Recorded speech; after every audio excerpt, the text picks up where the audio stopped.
अस्सलाम वालेकुम। Let's start lecture number 17। आज जो है हम third part of the book आ गए हैं। पहले हमने फंडामेंटल्स को डिस्क्राइब किया, फिर हमने लास्ट लेक्चर में जो हमारे डिज़ाइन प्रोसेसेस थे उनको किया। आज से हम मॉडल्स और थ्योरीज पे बात करेंगे HCI की। So we start with cognitive models. इसके स्टार्ट में हम देखेंगे कि आज आउटलाइन क्या है। Today we will cover goal and task hierarchies, linguistic, physical and device architectural issues को देखेंगे। So इसको आज हम कवर करेंगे कि क्या चीज़ें हैं। What is cognitive science? Cognitive science is the science of mind and behavior। तो जो cognition या कॉग्निटिव साइंस से हम लेते हैं वो the science of mind and behaviour है, लेकिन it is different from psychology. Psychology में भी जो है वो माइंड और बिहेवियर से ही काम कर रहे होते हैं, बट ये उससे डिफरेंट है क्योंकि ये कॉग्निटिव पे चल रहा है। कॉग्निशन को हम कॉग्निटिव साइंस थीम जो है वो साइकोलॉजी में जो है वो लुकिंग गुड की जैसे एग्जांपल दी हुई है कि एक साइकोलॉजिस्ट बैठ के आपको सपोर्ट कर रहा होता था साइकोलॉजी में। कॉग्निटिव साइंस में ज़रूरी नहीं है कि ये हो। सो कॉग्निटिव में what is cognitive? It is of और परटेनिंग टू कॉग्निशन और टू द एक्शन और प्रोसेस ऑफ नोइंग। सो ये हम इसको ले रहे हैं कॉग्निशन से, और इसको हम कह सकते हैं कि द प्रोसेस या एक्शन जो है ऑफ नोइंग समथिंग, और हम इसको ये भी कह सकते हैं understanding knowledge acquisition and use is the key to understanding the mind. And जो हमारी नॉलेज एक्विजिशन करनी है हमने अंडरस्टैंड और उसका यूज़ जो है, ये जो है दोनों चीज़ें की हैं किसी भी माइंड को समझने के लिए कि ये माइंड कैसे काम कर रहा है। सो हम पेंगुइन्स को देख सकते हैं कि उनका माइंड कैसे काम कर सकता है, उनके किस तरह से वो किसी भी एक्शन को परफॉर्म कर रहे हैं और फिर क्या क्या चीज़ें यूज़ कर रहे हैं। So what is cognitive science? Cognitive science is a scientific study of the mind with special emphasis on the use and acquisition of knowledge and information। so ये study of mind है, लेकिन इसका major emphasis जो है किस तरह से knowledge acquire की गई है और किस तरह से knowledge और information को हमने use किया है, ये हमारे लिए important aspect है study का। implications क्या है? an interdisciplinary approach है ये। Many scientific disciplines contribute to cognitive science। अब cognitive science इसीलिए इसको हमने साइकोलॉजी से फ़र्क कहा है कि ये इंटरडिसिप्लिनरी है। ये कोई एक साइकोलॉजी के लोग इसको सिर्फ नहीं देख रहे, बल्कि कई सारे साइंटिफिक डिसिप्लिन्स जो हैं इसमें कंट्रीब्यूट कर रहे हैं। अ कंप्यूटेशनल अप्रोच जो है explain information processing in terms of neural computation. So इसकी कंप्यूटेशनल अप्रोच क्या है कि हम जो न्यूरल कंप्यूटेशन, न्यूरॉन्स जिस तरह कंप्यूट कर रहे होते हैं, ब्रेन जिस तरह से कंप्यूट कर रहा होता है प्रॉब्लम्स को, उसको हम इंफॉर्मेशन प्रोसेसिंग के हवाले से देखते हैं कि क्या इंफॉर्मेशन प्रोसेसिंग भी उसी तरह से हो रही है या नहीं हो रही। सो इसकी एक डेफिनेशन तो ये हो सकती है the study of intelligence and intelligent system with particular reference to intelligent behaviour as computation. So पहली चीज़ तो हम ये बोल सकते हैं, साइमन और कैपलन ने कहा था कि हम स्टडी कर रहे हैं इंटेलिजेंस और इंटेलिजेंट सिस्टम की, और जो उसके इंटेलिजेंट बिहेवियर की हम कर रहे हैं, लेकिन in as a computation intelligent behaviour के वो कैसे कंप्यूट करके इंटेलिजेंटली बिहेव कर रहा है, इस चीज़ को हम स्टडी कर रहे हैं। फिर इसको जो है उन्होंने ये अपने फाउंडेशंस ऑफ कॉग्निटिव साइंस जो है उसमें ये छपा हुआ है। सेकंड डेफिनेशन जो है वो ये है डेफिनेशन के cognitive science refer to the interdisciplinary study of the acquisition and use of knowledge. So ये एक इंटरडिसिप्लिनरी स्टडी है कि कैसे एक्वायर की जा रही है और कैसे नॉलेज को यूज़ किया जा रहा है। It includes as contributing disciplines, जो कंट्रीब्यूटिंग डिसिप्लिन्स इसमें इंक्लूड हुए हैं वो आर्टिफिशियल इंटेलिजेंस है, साइकोलॉजी है, लिंग्विस्टिक है, फिलॉसफी है, एंथ्रोपोलॉजी है, न्यूरोसाइंस है और एजुकेशन है। तो ये सारे डिसिप्लिन्स हैं जो मिलके कॉग्निटिव साइंस को बना रहे हैं और इसीलिए इसको इंटरडिसिप्लिनरी कहा जा रहा है। Cognitive science Guru out of 3 developments. जो कॉग्निटिव साइंस है वो 3 डेवलपमेंट की वजह से हुई। पहली क्या थी? The inventions of computers and the attempts to design programs that could do the kind of task that humans do. So जो पहली इन्वेंशन कंप्यूटर की हुई और स्पेसिफिकली जब कंप्यूटर की इन्वेंशन के बाद जब कंप्यूटर को हमने इस काम के लिए किया गया कि उसके में ऐसे प्रोग्राम्स बनाए जाएं जो प्रोग्राम्स सिर्फ कंप्यूटेशन या सिर्फ एडिशन, सब्ट्रैक्शन, डिवीजन वगैरह ना करें, बल्कि वो ऐसे काम करें जिसमें ह्यूमन अच्छे हैं, फेस रिकग्निशन और ये सारी चीज़ें। सो उसमें उसकी वजह से ये पहली डेवलपमेंट थी जिस डेवलपमेंट ने कॉग्निटिव साइंस को बनाने में एक रोल प्ले किया। The development of information processing psychology, where the goal was to specify the internal processing involved in perception, language, memory and thought. So जो इंफॉर्मेशन प्रोसेसिंग इन साइकोलॉजी में जब हुई और जिसका गोल ये था कि हम ये देखें कि परसीव करने में, परसेप्शन में क्या इंटरनल प्रोसेसेस हैं, लैंग्वेज में क्या इंटरनल प्रोसेसेस हैं और मेमोरी और थॉट में क्या इंटरनल प्रोसेसेस काम कर सकते हैं। सो जब हमने इनकी इंफॉर्मेशन प्रोसेसिंग शुरू की उसने भी रोल प्ले किया। और तीसरी चीज़ थी the development of theory of generative grammar and related offshoots in linguistic. So जब हमने जनरेटिव ग्रामर और उससे रिलेट करते हुए चीज़ें जो उन पे जब हमने डेवलपमेंट कर ली लिंग्विस्टिक के अंदर, तो ये तीनों चीज़ें कंबाइन होके कॉग्निटिव साइंस की तरफ ले गई हमें। So cognitive science was a synthesis concerned with kinds of knowledge that underlie human cognition, the details of human cognitive processing and the computational modeling of the processes. So जो cognitive science है ये मिलाप है उन चीज़ों का कि हम ह्यूमन कॉग्निशन, ह्यूमन ब्रेन किस तरीके से काम कर रहा है, फिर वो जो काम करने में उसको जो प्रोसेसेस इस्तेमाल कर रहा है वो कैसे हैं, और फिर हमने कोशिश की है कॉग्निटिव साइंस में उनकी मॉडलिंग करने की। There are 5 major topic areas in cognitive science: knowledge representation, language learning, thinking and perception. So जो 5 मेजर टॉपिक हैं कॉग्निटिव साइंस के वो नॉलेज रिप्रेजेंटेशन है, लैंग्वेज है, लर्निंग है, थिंकिंग एंड परसेप्शन है। ये जो है डिक्शनरी ऑफ कॉग्निटिव साइकोलॉजी से हमने डेफिनेशन एक्सट्रैक्ट की है। डेफिनेशन 3 जो है वो generally stated this is the study of intelligence and intelligent system.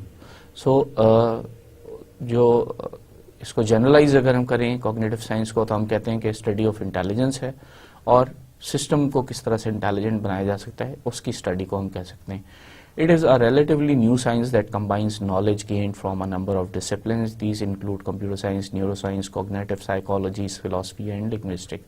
ये relatively नई साइंस है, इसमें जो है computer science, neuroscience, cognitive psychology और फिलॉसफी और लिंग्विस्टिक के लोग शामिल हैं। As a result of the collaborative effort between these disciplines, there have been and will continue to be a huge advancement in our understanding of human cognition. So इसकी वजह से human cognition को पहले सिर्फ या तो न्यूरोसाइंस वाले या कॉग्निटिव साइकोलॉजी में जो लोग थे वो काम कर रहे थे, अब फिलॉसफी, लिंग्विस्टिक और कंप्यूटर साइंस के ऐड होने की वजह से इसकी हम बेटर अंडरस्टैंडिंग कर सकेंगे। विकिपीडिया में आप लोग बहुत ज़्यादा जाते हो, उसमें दिया हुआ है may be broadly defined as the multidisciplinary study of mind and behavior. It draws in multiple empirical disciplines including psychology, philosophy, neuroscience, linguistics, anthropology, computer science, sociology and biology. So उसने इसको मज़ीद एक्सटेंड कर दिया है कि ये multiple disciplinary जो है स्टडी है ऑफ माइंड एंड बिहेवियर की। और इंसाइक्लोपीडिया में प्लेटो की क्या लिखा हुआ है, cognitive science is the interdisciplinary study of mind and intelligence embracing philosophy, psychology, artificial intelligence, neuroscience, linguistic and anthropology. So सब जगह तकरीबन एक ही बात की गई है कि ये इंटरडिसिप्लिनरी या multidisciplinary study of mind and intelligence है। कॉग्निशन क्या है, कॉग्निशन फ्रॉम लातिन बेस कॉग्निशियो, जिसका मतलब है नो टुगेदर। सो कॉग्निशन का मतलब ये है कि knowing together, the collection of mental processes and activities used in perceiving, learning, remembering, thinking and understanding and the act of using those processes. So ये हमने mental processes और उसकी activities जो है perceive करने में, learning करने में, remember करने में, सोचने में और समझने में जो इस्तेमाल होते हैं, और ये processes यूज कैसे होते हैं उनको समझने को हमने कॉग्निशन का नाम दिया है। इंफॉर्मेशन प्रोसेसिंग आजकल एवरीवेयर हो रही है, perception, acquiring real time information about the surrounding environment. So perception information processing क्या है कि आप एक्वायर कर रहे हैं real time information about surrounding environment, जो आप इन्वायरमेंट है उनको आप परसीव कर रहे हैं क्या है।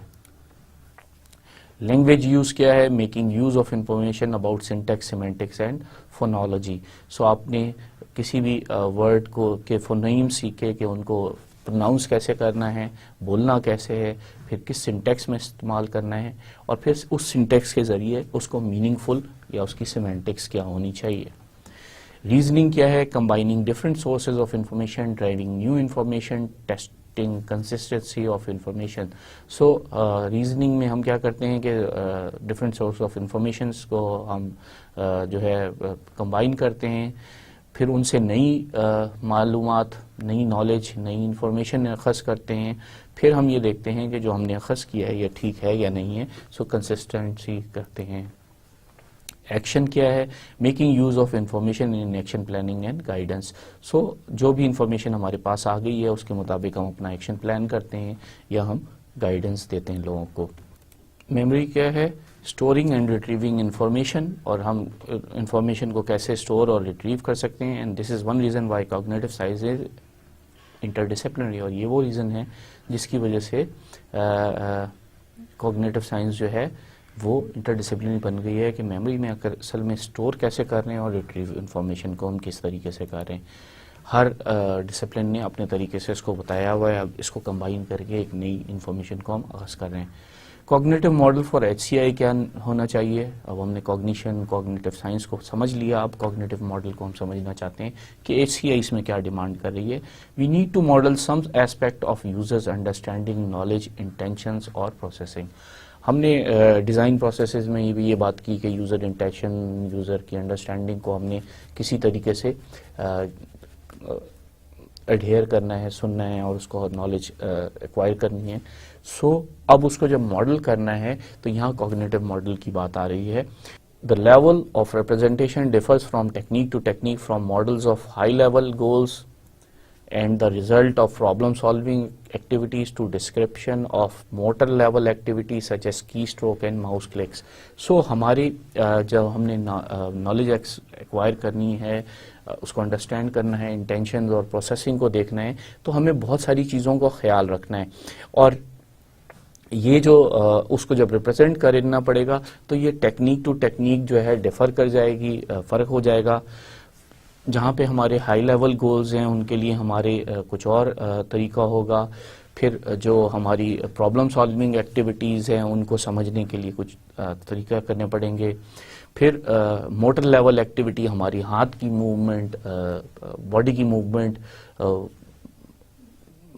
और हम जब HCI में कर रहे हैं तो हमारी ज़्यादा जो है वो की स्ट्रोक्स और माउस की क्लिक्स पे एम्फोसिस रहेगा। लेकिन हमने बात की थी कि कहीं पे हमें आँखों की गेजिंग को भी देखना होता है कि आँख किधर रुकी हुई है। सो ये सारी चीज़ें जो हैं मोटर लेवल पे आ जाती हैं, एक्टिविटीज़ में आ जाती हैं। सो इन सब की नॉलेज लेना कि उससे हम इंटेंशंस और प्रोसेसिंग को समझ सकते हैं।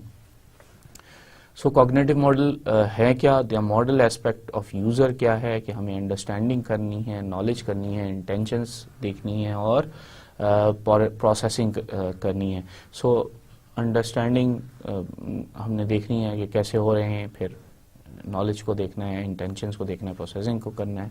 और कॉमन कैटेगराइजेशन जो है कॉग्निटिव मॉडल की क्या हो सकती है, कॉम्पिटेंस वर्सेस परफॉर्मेंस। कॉम्पिटेंसी चाहिए कि परफॉर्मेंस चाहिए, इसमें कंप्यूटेशनल फ्लेवर होना चाहिए, और इन तमाम चीज़ों की कोई क्लियर ड्राइव नहीं है।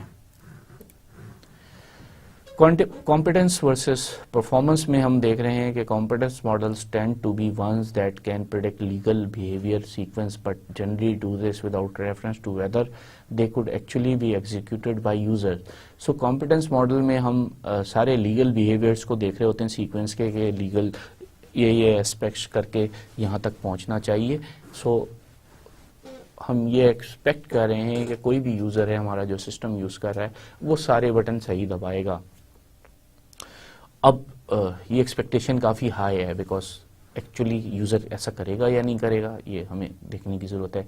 In contrast performance models not only describe what the necessary behaviour sequences are but usually describe both what the user needs to know and how this is employed in actual task execution। उसके मुकाबले में जो ज़ाहिर बात है performance model है वो न सिर्फ ये बता रहा है कि जो नेक्स्ट सीक्वेंस है या नेसेसरी बिहेवियर है ऑफ सीक्वेंस वो बता रहा है कि आपको कैसे कैसे कैसे जाना है, और फिर ये भी बता रहा है कि इसको करने के लिए उसको यूज़र को क्या करना है, और फिर जब वो करेगा तो टास्क कैसे नेक्स्ट जाएगी। सो ऑब्वियसली ये परफॉर्मेंस मॉडल बन जाता है।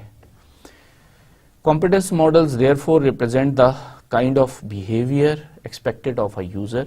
अब हम इसमें क्या कर रहे हैं कि यूज़र के एक्सपेक्टेड बिहेवियर को रिप्रेजेंट कर रहे हैं, but they provide little help in analyzing that behavior to determine its demand on the user। और इसके साथ साथ हम थोड़ी सी हेल्प ये भी दे रहे हैं कि ये इस बिहेवियर को करने के लिए यूज़र को क्या क्या चीज़ें चाहिए हैं।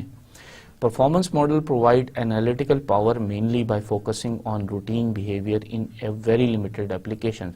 ये करते कैसे हैं कि हम ये करते हैं कि हम एनालिटिकल पावर फोकस करते हैं उन जो रूटीन के बिहेवियर हैं किसी भी छोटी सी एप्लीकेशन में, उनको हम जब एनालाइज कर लेते हैं कि किस तरीके से कर रहे हैं तो फिर वो हम उसमें अवेलेबल कर देते हैं प्रोफेशनल मॉडल में कि भाई इस एक्शन के अगेंस्ट ये बिहेवियर यूजुअली नज़र आया है तो इसको इस तरीके से आप कर लें। Cognitive model for SCI are mainly classified into hierarchical representation of the user task and goal structure। अब cognitive model जो है हमने उसकी एक hierarchy बना दी है कि यूज़र ने टास्क को करने के लिए गोल तक पहुंचाने के लिए कौन कौन सी टास्क को लेके चला।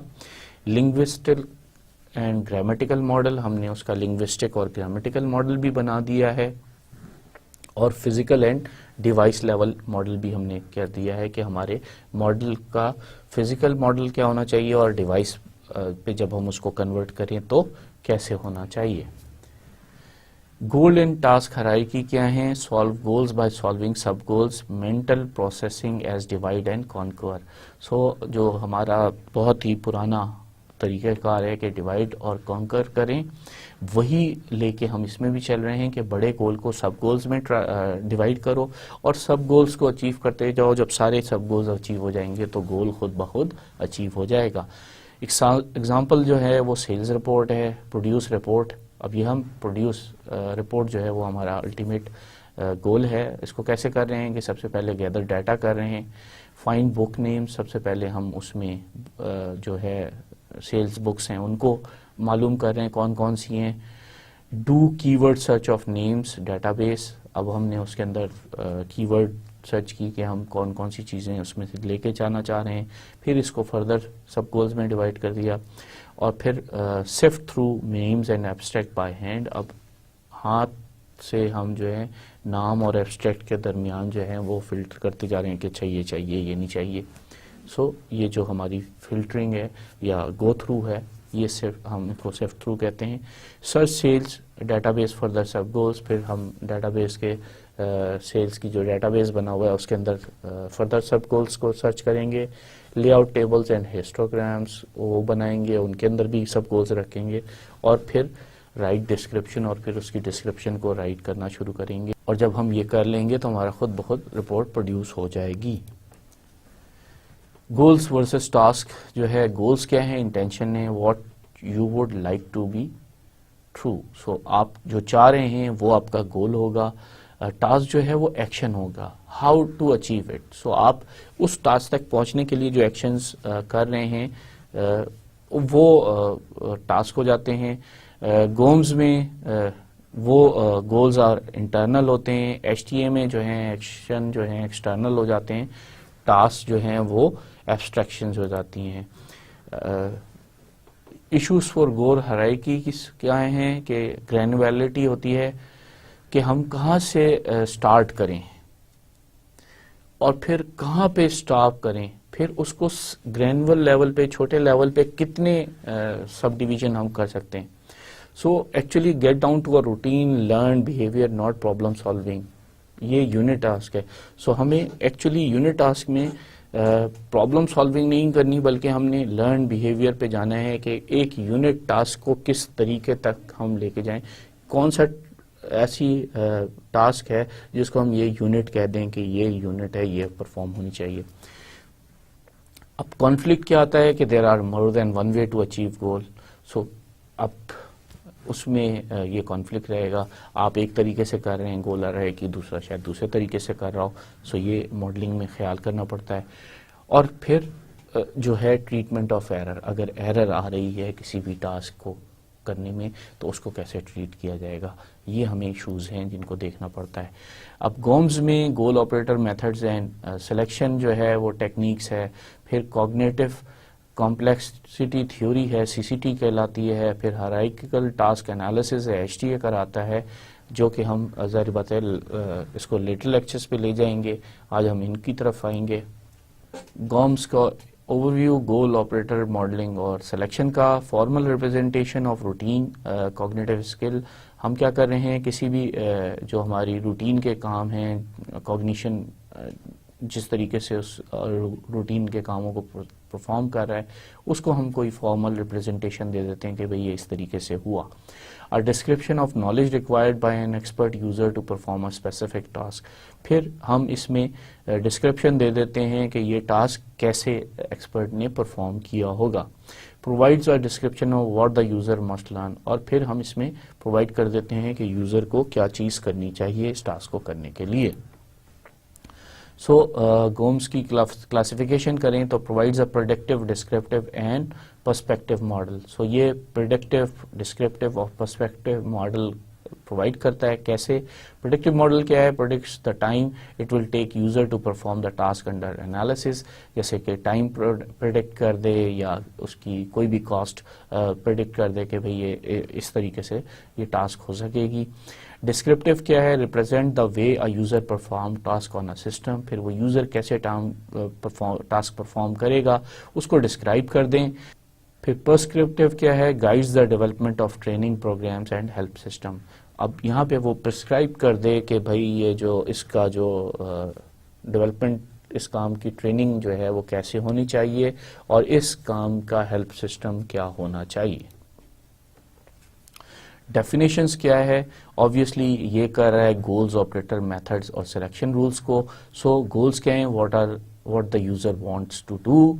ऑपरेटर्स क्या हैं? स्पेसिफिक स्टेप्स और task a user is able to take and assigned a specific execution time, उसको फिर कोई एग्जीक्यूशन टाइम भी दे दें। मेथड्स क्या हैं? Well learned sequence of sub goals and operators that can accomplish a गोल।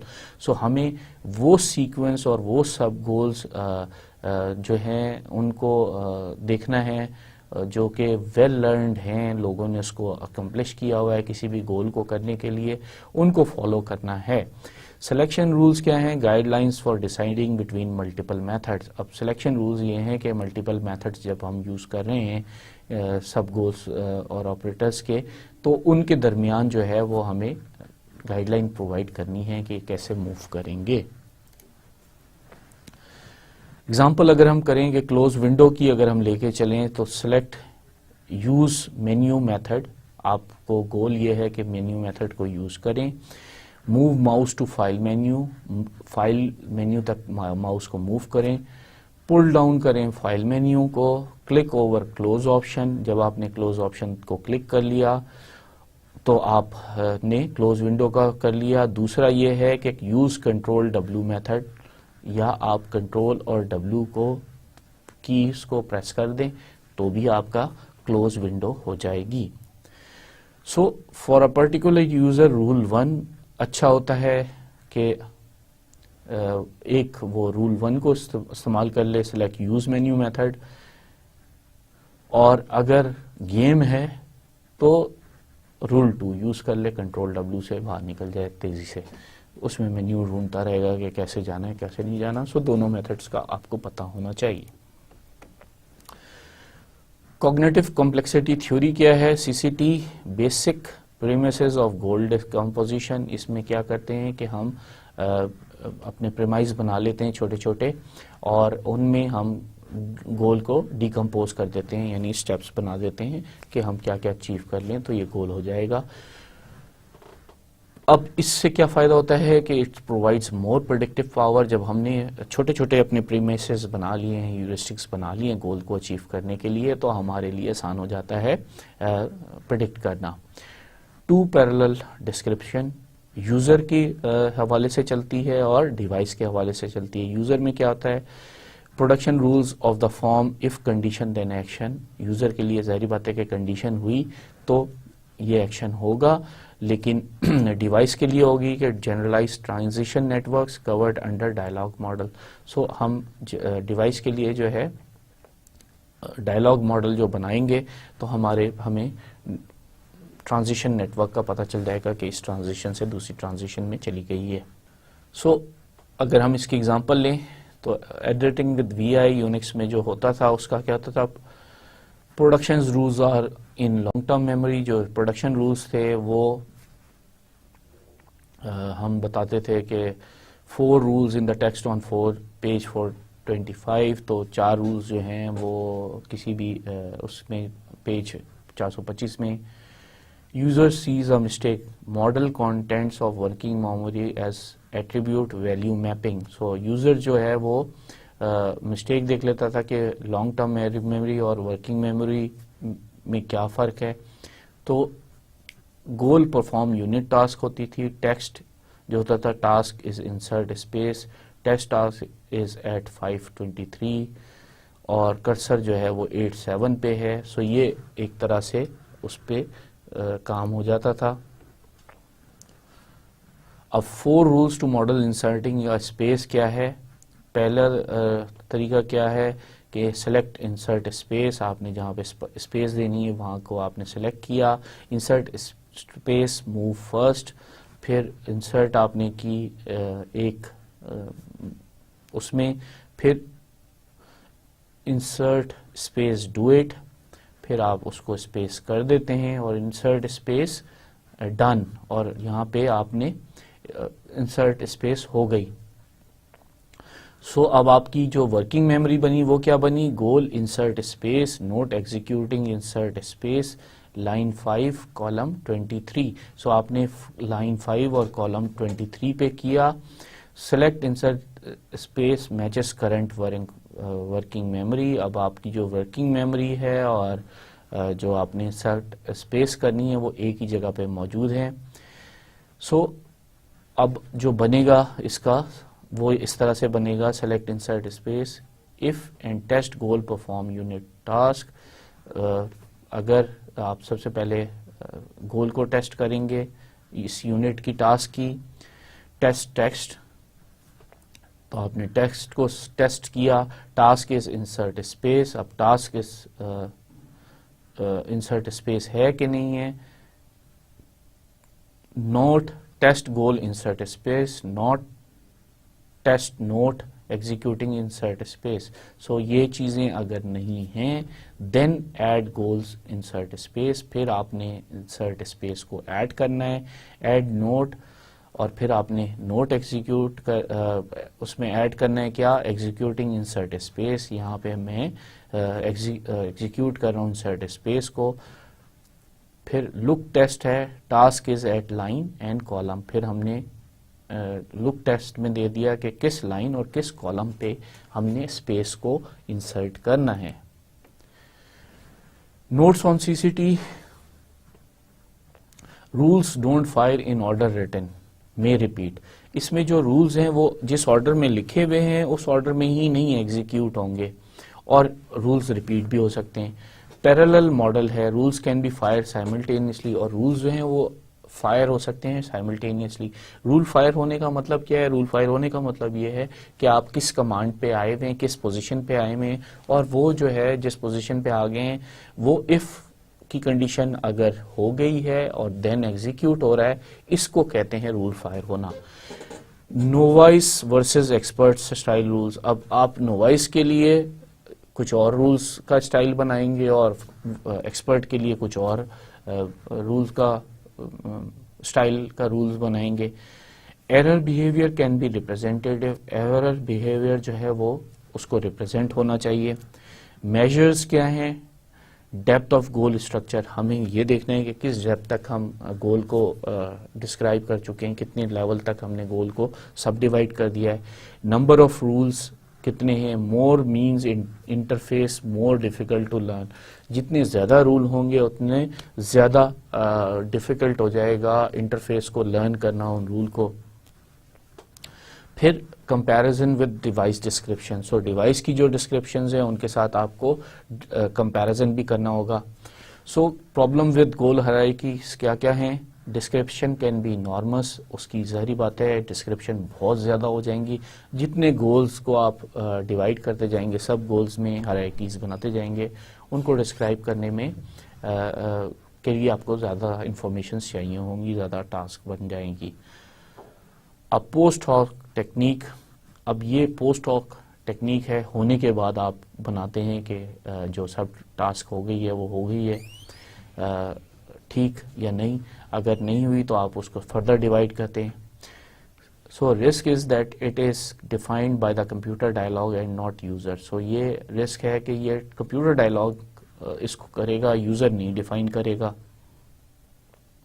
और जाहिर बात है जब भी यूजर नहीं करेगा तो एक्सपर्ट वर्सेस नोवाइस का प्रॉब्लम रहेगा कि एक्सपर्ट यूजर के लिए क्या डिफाइन करें और नोवाइस के लिए हम क्या करें, कैसे मॉडलिंग करें। Simple extension possible. So simple extension जो है, गोल क्लोजर मेक श्योर सब गोल सेटिस्फाई।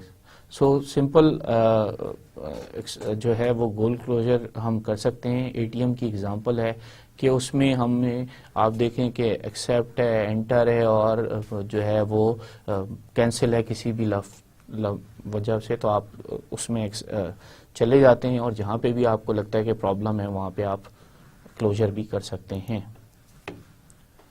कैंसिल करके।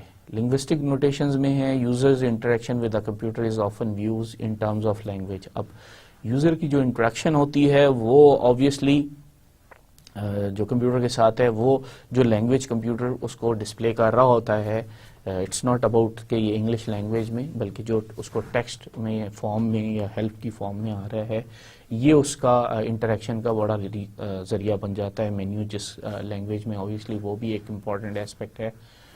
Understanding the user behavior and cognitive difficulty based on analysis of language between user and system. अब इस अंडरस्टैंडिंग करना के लिंग्विस्टिक नोटेशंस में कि यूज़र बिहेवियर क्या है और लैंग्वेज बिटवीन यूज़र और सिस्टम पे यूज़र को क्या क्या डिफ़िकल्टीज आ रही हैं, उस बिहेवियर को का एनालिसिस करना लिंग्विस्टिक नोटेशंस में इम्पॉर्टेंट हो गया है। Similar in emphasis to dialogue models. ये बिल्कुल उसी तरह है जैसे dialogue model Backus normal form ने दिया था या टास्क एक्शन ग्रामर ने दिया था। बैकस नॉर्मल फॉर्म को हम दोबारा देख लेते हैं। A very common notation from computer science. ये बड़े कॉमन नोटेशन है कंप्यूटर साइंस की। A purely syntactic view of the dialogue. अब ये सिंटेक्स में जो डायलॉग हो रहा है उसका व्यू है। टर्मिनल्स जो हैं वो lowest level of user behaviour होते हैं। टर्मिनल जो टास्क है बैकस्ट नॉर्म फॉर्म की, वो यानी लास्ट जो टास्क है वो लोएस्ट लेवल है यूज़र बिहेवियर का, जैसे कि वो क्लिक माउस कर रहा है या मूव माउस कर रहा है। तो मूव माउस जो है ये बैकस्ट नॉर्म फॉर्म का सबसे लोएस्ट लेवल का डायलॉग है। इसी तरह क्लिक माउस जो है वो बैकस्ट नॉर्म फॉर्म का जो है वो लोएस्ट या टर्मिनल बिहेवियर है। नॉन टर्मिनल जो है वो ऑर्डरिंग ऑफ टर्मिनल्स हैं, यानी आप ये बता रहे हैं कि मूव माउस और क्लिक माउस करने के लिए जो आपने सेट ऑफ कमांड किया, जो आप एक्शन लेना चाह रहे हैं, उसमें आपने छोटी छोटी टर्मिनल कमांड दे दी और जिस ऑर्डर में देनी है कि पहले मूव करे, उस पोजीशन पे लाए, फिर क्लिक करे। सो ये टर्मिनल टास्क को का कम्बिनेशन जो है वो नॉन टर्मिनल्स में आ जाता है। इसमें ज़ाहिर बात है हायर लेवल ऑफ एब्स्ट्रैक्शन है। आप ये कह रहे हैं ड्रॉ पिक्चर, तो आप ये कह रहे हैं कि पहले मूव करे, फिर वो कर्सर को उस पोजीशन पे फिर क्लिक करे और फिर ड्रैग करे और फिर जिस पोजीशन पे लेके जा रहा है वहाँ लेके जाए। सो ये हायर लेवल ऑफ एब्स्ट्रैक्शन है कि हमने सिर्फ एक कमांड बोल दी ड्रॉ पिक्चर, उसके नीचे सारा हो रहा है। इसी तरह से इसकी एग्जांपल सेलेक्ट मेन्यू है या पोजीशन ऑफ माउस है। एग्जाम्पल ऑफ VNF जो है वो बेसिक सिंटेक्स क्या है कि नॉन टर्मिनल में ऑब्वियसली एक्सप्रेशन पूरी आ जाएगी। इन एक्सप्रेशन का मतलब ये है कंटेन्स टर्मिनल और non terminals command combine in sequence और एज एन ऑल्टरनेटिव। सो ये सीक्वेंस या ऑल्टरनेटिव के तौर पर हम उस कॉम्बिनेशन को कहते हैं। सीक्वेंस में प्लस का साइन यूज कर रहे हैं कि select line plus choose points plus last point. So इस सीक्वेंस में ही जाना है अगर ड्रॉ लाइन करना है। सिलेक्ट लाइन करने के लिए पोजीशन माउस करना है, फिर क्लिक माउस करना है, तो वो सिलेक्ट हो जाएगी। चूज पॉइंट्स का मतलब है चूज वन, और ऑल्टरनेट क्या है, choose one plus choose point. So एक चूज पॉइंट करने के लिए आप एक चूज वन कर सकते हो या चूज वन और फिर उसके साथ ऐड करते जाओ डिफरेंट पॉइंट्स को। चूज वन क्या है, position of mouse plus click mouse. अब चूज वन में आप कह रहे हो कि एक पोजीशन किया माउस को और फिर क्लिक किया, फिर लास्ट पॉइंट जो है वो position mouse plus double click mouse, फिर लास्ट पॉइंट जो है वो पोजीशन उस जगह पे लेके गए माउस को और फिर डबल क्लिक किया माउस को। पोजीशन माउस क्या है, नल है अपनी जगह पे। ऑल्टरनेटिव क्या है, move mouse plus position of mouse. So आप मूव किया माउस को और फिर उस पोजीशन ऑफ माउस पे ले गए जहां पे आपने मूव करके लेके गए हैं। सो ये आपने पोजीशन ऑफ माउस कर लिया। मेजरमेंट विद BNF क्या है, नंबर ऑफ रूल्स। अब ये नंबर ऑफ रूल्स को अगर हम मेजर करना चाहें तो नॉट सो गुड, इसमें बहुत ज़्यादा हो जाते हैं। Number of plus and alternative operators, इसको हम मेजर कर सकते हैं। कॉम्प्लिकेशंस क्या है, same syntax for different semantics. हम सेम ही सिंटैक्स यूज़ करेंगे मूव माउस क्लिक माउस को डिफरेंट मीनिंग के साथ। No reflection of user perception. अब इसमें यूज़र की परसेप्शन क्या है वो हमें बिल्कुल नहीं पता चल रहा है, और इसमें मिनिमल कंसिस्टेंसी है चेकिंग की। सो ये हमारा इसमें प्रॉब्लम्स हैं। टास्क एक्शन ग्रामर क्या है, टास्क एक्शन ग्रामर में मेकिंग कंसिस्टेंसी मोर एक्सप्लिसिट। अब हम कंसिस्टेंसी को ज़्यादा एक्सप्लिसिट कर रहे हैं। Encoding users world knowledge. अब हम यूज़र की जो वर्ल्ड की नॉलेज है उसको इनक्लोज कर रहे हैं, इनकोड कर रहे हैं। पैरामीटराइज्ड ग्रामर रूल्स, हम ग्रामर रूल्स को के पैरामीटर सेट कर रहे हैं। Non terminals are modified to include additional semantic features, और नॉन टर्मिनल्स जो कमांड है उनमें सिमेंटिक फीचर्स को डाल रहे हैं। Consistency in tag in BNF 3 Unix command would be described as. अब अगर हम BNF में देखें तो यूनिक्स की जो कमांड है कॉपी की, वो किस तरह से डिस्क्राइब होगी कि CP प्लस फाइल नेम, यानी आपने CP की कमांड देनी है, पहला फाइल नेम देना है और दूसरा फाइल नेम देना है। सो ये कॉपी की कमांड हो जाएगी। या ऑल्टरनेटिव ये है कि CP plus file names plus directory. So आपने कॉपी किया फाइल नेम्स और अगर आपने डायरेक्टरी दे दिया तो वो उस डायरेक्टरी में फाइल कॉपी हो जाएगी। सब डायरेक्टरी में। मूव की कमांड को इसी तरह मूव प्लस फाइल नेम, या ऑल्टरनेटिव है move plus file names plus directory, यहाँ पे ये सारी फाइलें मूव हो जाएंगी। लिंक की कमांड को ln के साथ देते हैं और ये भी लिंक कर देती हैं फाइलों को। So no BNF measures could distinguish between this and a less consistent grammar in which link is so जो BNF के measures हैं कमांड्स को हमने देखा था काउंट करने या ऑल्टरनेटिव्स को प्लस को काउंट करने के, उनसे हम इनमें डिस्टिंग्विश नहीं कर सकते कि क्या हो रहा है। जबकि टैग में this consistency of order can be made explicit using a parameter और semantic feature for file operation. So अब टैग में क्या होगा कि हमने फीचर्स को सिमेंटिक के साथ लिंक कर दिया है, उनको डिफाइन कर दिया है। जैसे कि फाइल ऑपरेशंस का जो हमने फीचर है वो डिफाइन किए ऑप में, और ऑप में क्या क्या फाइल फीचर्स पॉसिबल वैल्यूज हो सकती हैं, कॉपी, मूव और लिंक की। सो ऑप की जो भी कमांड होगी, फाइल ऑपरेशन की जो भी कमांड होगी, वो इन तीन में से कोई होगी। फीचर्स पॉसिबल वैल्यूज, फिर हमने इसको अगर हम कहें कि op is equal to copy या मूव या लिंक है, और रूल्स क्या है, फाइल ऑप का पहला रूल है कमांड ऑप, कि कमांड कौन सी होगी, प्लस फाइल नेम, जाहिर बात है, या उसका ऑल्टरनेट होगा command name plus file names plus directory. So और कमांड ऑप में ऑब्वियसली सीपी, एमवी और एलएन हो जाएंगी। सो ये आपको काफी सारी चीजें इसमें आपको समझ में आ रही है, और कंसिस्टेंसी है क्योंकि एक ये कमांड्स कुछ कॉपी कर रही हैं, कुछ फाइलों को एक जगह से दूसरी जगह मूव कर रही हैं, और कुछ एक जगह से दूसरी जगह जो फाइलें हैं या एक दो फाइलें उनको आपस में लिंक कर रही हैं। तो ऑलमोस्ट सिमिलर टाइप ऑफ काम है और उनके सिमिलर एक्शंस हैं। सो वो सारे दे दिए हैं। So other uses of tag जो है वो यूजर एग्जिस्टिंग नॉलेज के, आप यूजर की एग्जिस्टिंग नॉलेज को भी देख सकते हैं, बढ़ा सकते हैं। User congruence between features and command, जो फीचर्स और कमांड के दरमियान जो आपस में एक आप कॉन्ग्रीगेशन बना सकते हैं, उनका एक कॉम्बिनेशन बना सकते हैं। These are modelled as derived rules, और इनको आप मॉडल कर सकते हैं डिराइव्ड रूल्स से। फिजिकल एंड डिवाइस मॉडल्स में क्या होता है, की स्ट्रोक लेवल मॉडल होता है, बक्सटन्स 3 स्टेट मॉडल कहलाता है। Based on empirical knowledge of human motor system, ये बेस्ड करता है empirical knowledge of human motor system, इंसान कैसे मूव करता है। User task acquisition then execution, these only addresses user execution.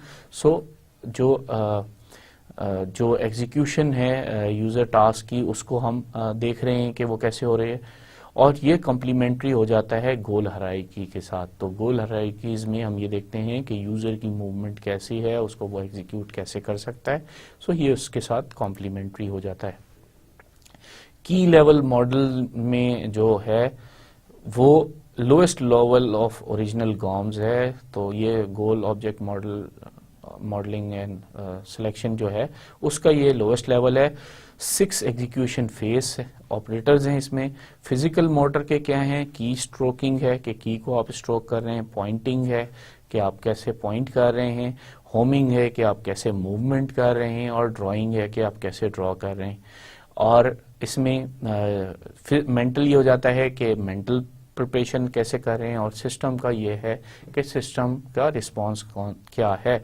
So KPHDMR ये जो है 6 एग्जीक्यूशन फेज ऑपरेटर हैं, और इसमें टाइम जो है वो एम्पिरिकली डिटरमिन्ड होता है, यानी टेक्स्ट को, किसी भी टेक्स्ट को एग्जीक्यूट करने का या किसी भी टास्क को एग्जीक्यूट करने में TK plus TP plus TH plus TD plus TM plus TR आपने एम्पिरिकली डिसाइड किया कि time taken in key stroking, time taken in pointing, time taken in homing, time taken in drawing, time taken in mental preparation, time taken in response, इन सबको add किया तो ये text task के execute करने का टाइम आ गया। KLM की अगर हम एग्जाम्पल देखें तो हम गोल क्या है, इन कॉन्साइज विंडो बनाना चाह रहे हैं। सेलेक्ट गोल में हम कह रहे हैं use close method, move mouse to file menu, pull down file menu, click over close option. ये हमारा एक तरीका है, हमने क्लोज कर दिया विंडो को। दूसरा तरीका हमने बताया था यूज कंट्रोल W मेथड और प्रेस कंट्रोल W की। Compare alternatives, use control method versus use close method. अब अगर हम इनको कंपेयर करें तो यूज कंट्रोल मेथड में हमें क्या करना पड़ा कि होमिंग करने में कीबोर्ड में जो है वो हमें लेट्स सपोज 0.40 सेकेंड्स लगे।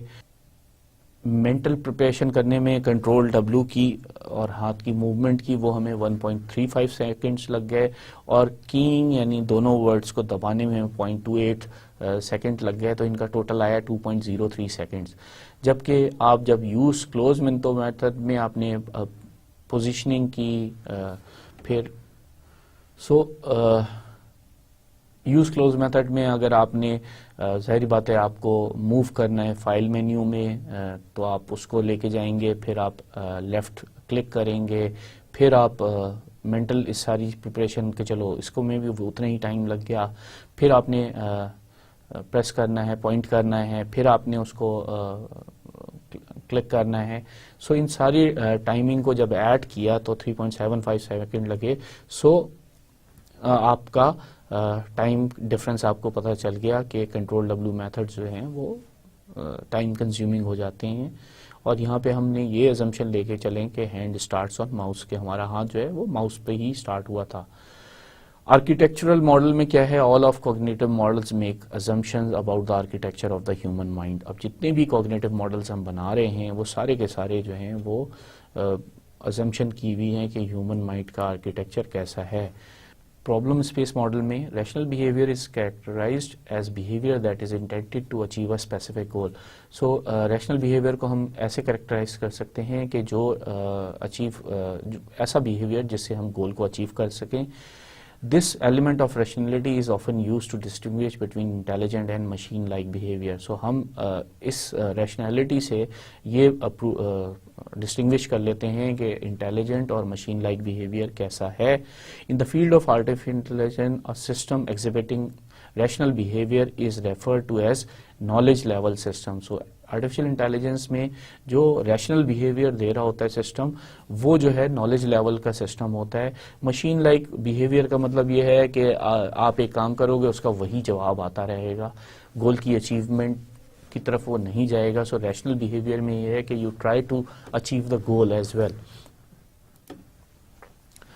सो A knowledge level system contains an agent behaving in an environment. So knowledge level system में क्या होता है कि हम agent सा बना देते हैं जो environment को में behave कर रहा होता है। The agent has knowledge about itself and its environment including its own goal. agent में हम क्या क्या डाल देते हैं, उसमें knowledge डाल देते हैं उसकी environment की और उसके अपने बारे में और उसको क्या गोल असाइन किए हैं। It can perform certain actions and sense information about it's changing environment.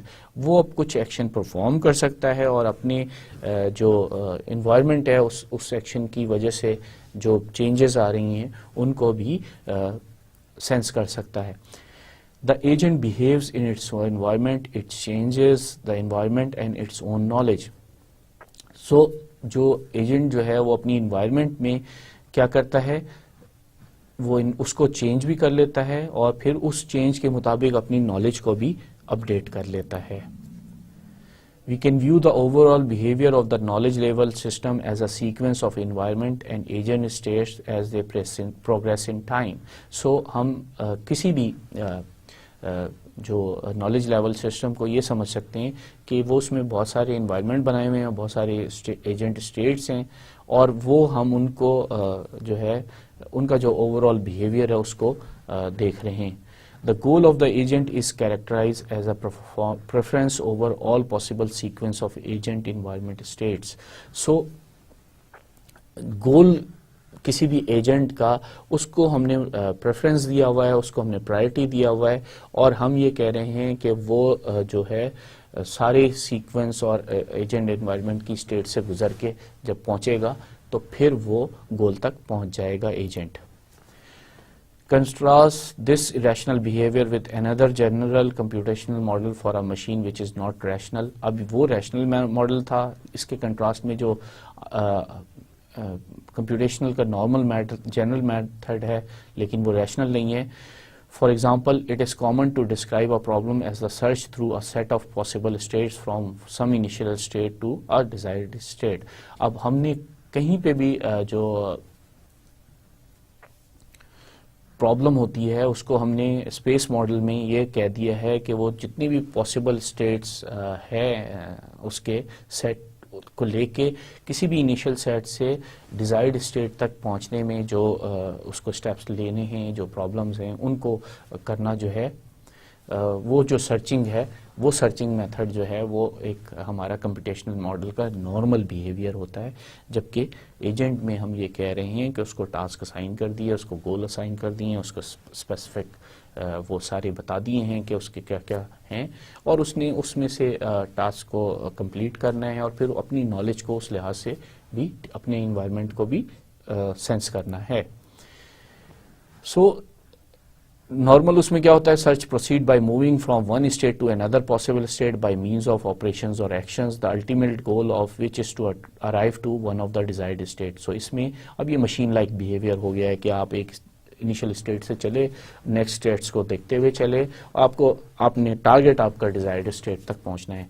Once a program has identified a problem and a means of arriving at the solution to the problem, the programmer then represent the problem and algorithm in a programming language which can be executed on a machine to reach the desired state। So programmer जो है जब ये describe कर लेता है, एक तरह से वो अपना algorithm बना लेता है, वो algorithm जो है वो किसी language में बनाता है और उसके बाद वो machine में डाल देता है और machine ये काम करनी शुरू कर देती है, तो आपकी searching शुरू हो जाती है। The architecture of the machine only allows the definition of the search or a problem space and the actions that can occur to traverse that space। So उसमें जो आर्किटेक्चर होता है मशीन का वो सिर्फ ये अलाउ करता है कि प्रॉब्लम स्पेस क्या है और इसमें आप कौन कौन से एक्शंस ले सकते हैं और फिर आप उस पाथ को कैसे ट्रेवर्स करते हैं, कैसे मूव करते हैं, ये सिर्फ आपको अलाउ किया जाता है। Termination is also assumed to happen once the desired state is reached। और टर्मिनेशन भी उस वक्त ख़त्म होती है किसी भी सिस्टम की जब आपकी डिजायर्ड स्टेट रीच हो जाती है। The machine does not have the ability to formulate the problem space and its solution. अब मशीन के पास ये एबिलिटी नहीं है कि वो प्रॉब्लम स्पेस को फॉर्मुलेट भी करे और उसका सोल्यूशन भी करे, mainly because it has no idea of the goal. क्योंकि उसको कोई आइडिया ही नहीं होता गोल का, वो तो बस उसको तो टास्क दी हुई है, वो टास्क कंप्लीट कर रहे। It is the job of the programmer to understand the goal and so define the machine to achieve it। So ये प्रोग्रामर का काम है कि वो गोल को समझे और मशीन को डिस्क्राइब कर दे कि कैसे करना है। We can adopt the state-based computational model of machine in order to realize the architecture of a knowledge level system। हम इसी तरह से state-based जो computational model है मशीन का उसको अडॉप्ट कर सकते हैं और फिर knowledge level system में उसको प्रोड्यूस कर सकते हैं। The new computational model is the problem space model। So ये जो नया मॉडल होगा ये प्रॉब्लम स्पेस मॉडल कहलाएगा। इसमें क्या होगा, a problem space consists of a set of states and a set of operation that can be performed in the states। So problem space में जो है वो set of states भी होगी, sets of operation भी होगी और जो कि किसी भी स्टेट्स पे परफॉर्म की जा सकती है। Behaviour in a problem space is a two step process. जो बिहेवियर होगा प्रॉब्लम स्पेस में वो टू स्टेप प्रोसेस होगा। First the current operator is chosen based on the current state and then it is applied to the current state to achieve the new state। So सबसे पहले हम current operator को choose करेंगे, depend करेगा कि हम किस करंट स्टेट पे हैं, फिर वो करंट स्टेट पे वो ऑपरेटर अप्लाई कर दिया जाएगा और हमारे पास एक नई स्टेट आ जाएगी। सो ये हमारा पूरा सिस्टम बन जाएगा। यानी पहले में हम ये करेंगे कि ऑपरेटर को हम करंट ऑपरेटर को चूज कर लेंगे, वो करंट ऑपरेटर बेस करेगा कि इस वक्त हम किस करंट स्टेट में हैं और फिर वो करंट स्टेट के ऊपर नेक्स्ट स्टेप पे जो है वो हम नई उसको ऑपरेटर को अप्लाई कर देंगे।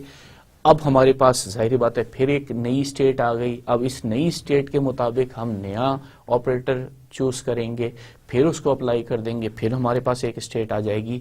सो एंड सो फोर्थ, हम इस तरीके से 2 स्टेप्स में बिहेवियर को करते चले जाएंगे until we reach the goal. So इस तरीके से हमारा ये जो है ये नॉलेज लेवल पे हो जाएगा। क्यों नॉलेज लेवल पे हो जाएगा? वो इसलिए नॉलेज लेवल पे हो जाएगा कि हमने करंट स्टेट को भी ज़हन में रखा, उसके मुताबिक हमने करंट ऑपरेटर लगाया, फिर हमारे पास जो नई स्टेट आई उसको फिर हमने करंट स्टेट बना दिया, और सो ऑन सो फोर्थ। तो हमारे पास हर दफा स्टेट की इंफॉर्मेशन आ गई। ये नहीं हुआ कि हम स्टेट से सिर्फ सर्च करते हुए डिजायर्ड रिजल्ट तक गए, हम स्टेट की इंफॉर्मेशन अपने साथ रखते चले गए। इस तरीके से ये प्रॉब्लम स्पेस मॉडल बन जाता है। So in summary, cognitive models attempt to represent user as they interact with the system. So हमारे जो cognitive models हैं वो attempt कर रहे हैं user represent करने की कि user ने system के साथ किस तरह से interact करना है। Most cognitive models do not deal with the user observation and perception. So जो बहुत सारे कॉमन कॉग्निटिव मॉडल्स हमने अभी पीछे डिस्क्राइब किए, वो सारे के सारे यूजर ऑब्जर्वेशन और उसकी परसेप्शन के साथ अभी डील नहीं कर रहे।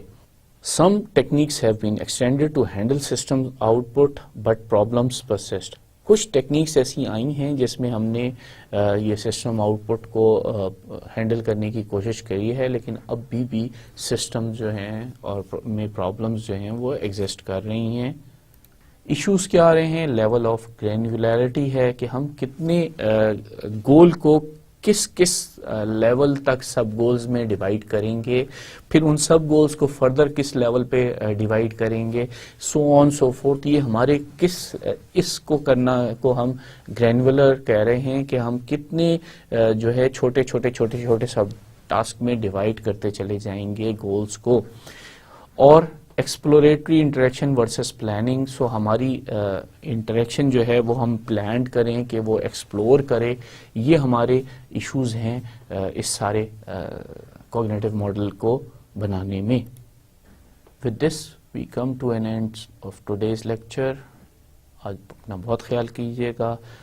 एक गुजारिश आप लोगों से ज़रूर करूँगा कि बुक का ज़रूर मुताला करें, नेट से भी देखें, क्योंकि आप सिर्फ लेक्चर्स के ऊपर डिपेंड ना करें। नॉलेज लेने के लिए आज भी हमने देखा है कि थोड़ा सा आपको वाइड वैरायटीज़ में जाना होता है। सो आप अपनी नॉलेज को इम्प्रूव करें। अल्लाह हाफिज़।